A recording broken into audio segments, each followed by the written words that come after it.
अस्सलामुअलैकुम viewers, welcome back to info Ustad YouTube channel. MS Word 2007 course lesson number 32। आज हम formula की बात करेंगे और हम ये देखेंगे कि कौन कौन से एग्रीगेट फंक्शंस होते हैं और उनको कैसे यूज़ करना है एमएस वर्ड में।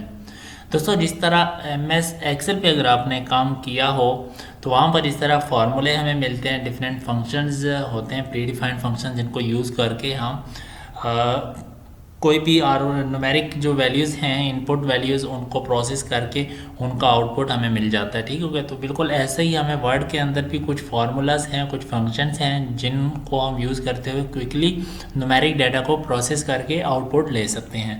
सो बढ़ाते हैं आज के लेसन को। और उससे पहले अगर आप चैनल पर नए हैं तो चैनल सब्सक्राइब कर लें, वीडियो को लाइक और शेयर भी कर दीजिए।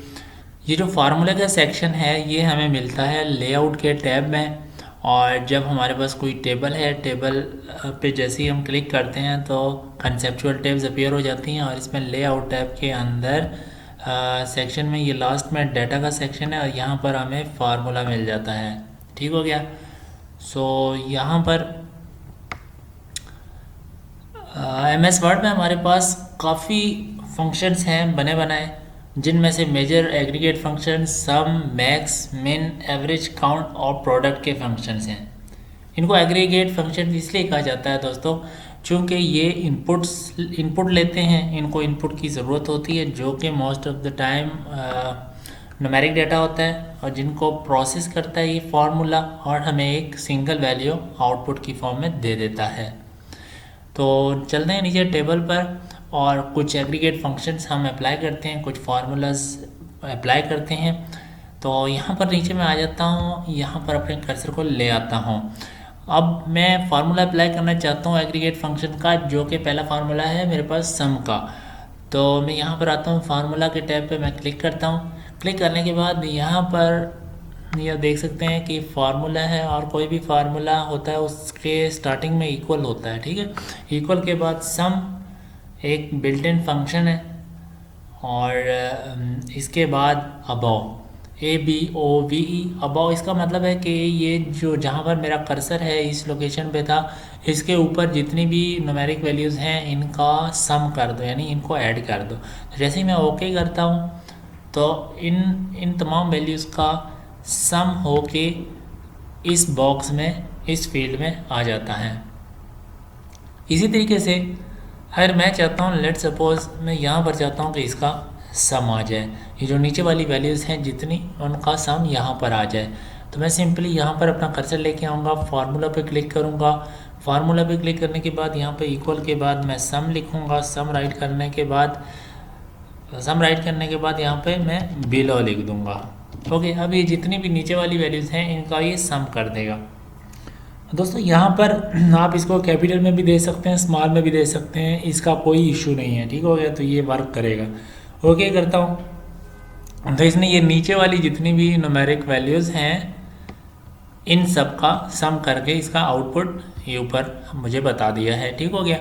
इसके बाद नेक्स्ट चलते हैं हम यहाँ पर। अच्छा, इसी तरह से आप किसी, अगर लेट सपोज मैं यहाँ पर आता हूँ और यहाँ पर मैं चाहता हूँ कि इस ऊपर वाले ये जो दो हैं और इसके अलावा ये जो लेफ़्ट राइट साइड पे हैं वैल्यूज़, इनका सम मुझे मिल जाए, या मैं चाहता हूँ कि ये ऊपर वाली और ये नीचे वाली, इसका नीचे वाली जो जितनी वैल्यूज़ हैं इनका मुझे सम मिल जाए।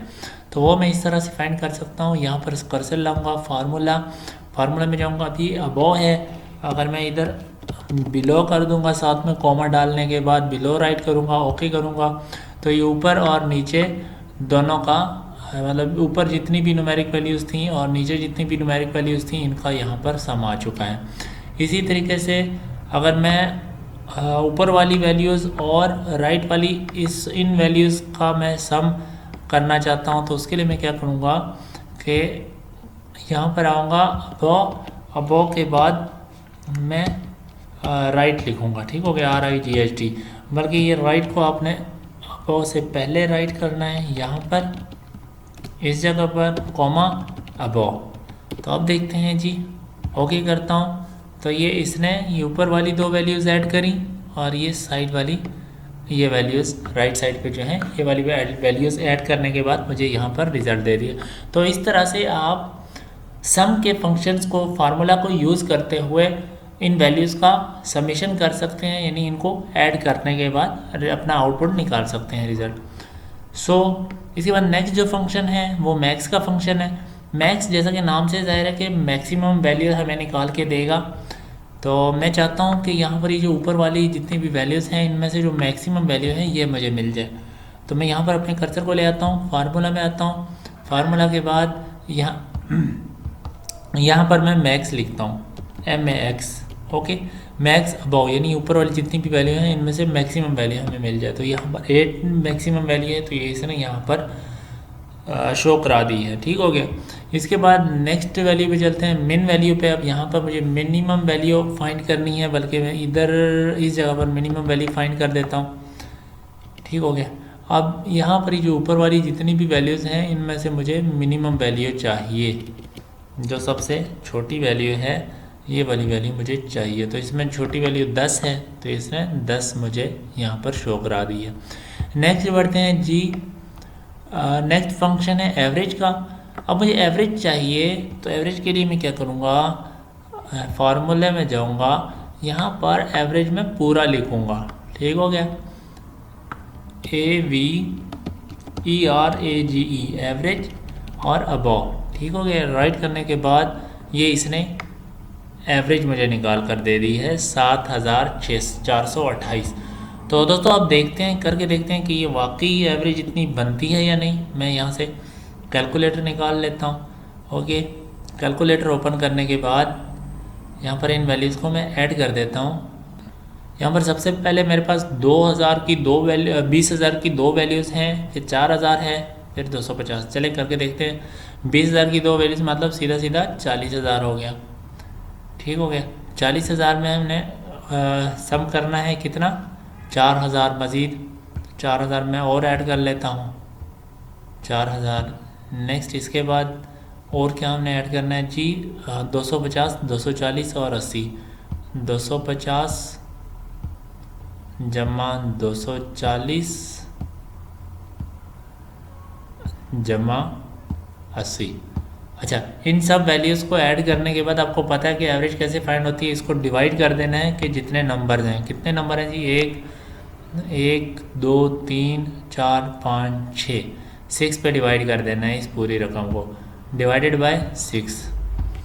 तो ये देख रहे हैं इसका आंसर आ रहा है 7428.33। तो हमारे पास भी यहाँ पर इसकी जो एवरेज निकली है 7428.33 विच इज़ करेक्ट। ठीक हो गया। तो इस तरह से आप एवरेज निकाल सकते हैं। ओके, नेक्स्ट की जाने बढ़ते हैं। नेक्स्ट है काउंट का।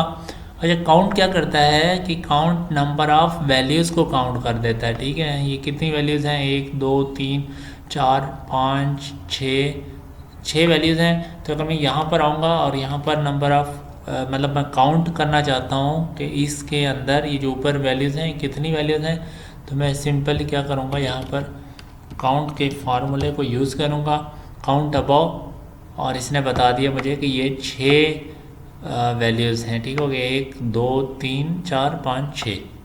ओके, इसके बाद नेक्स्ट जो फार्मूला हमारे पास है वो प्रोडक्ट का है।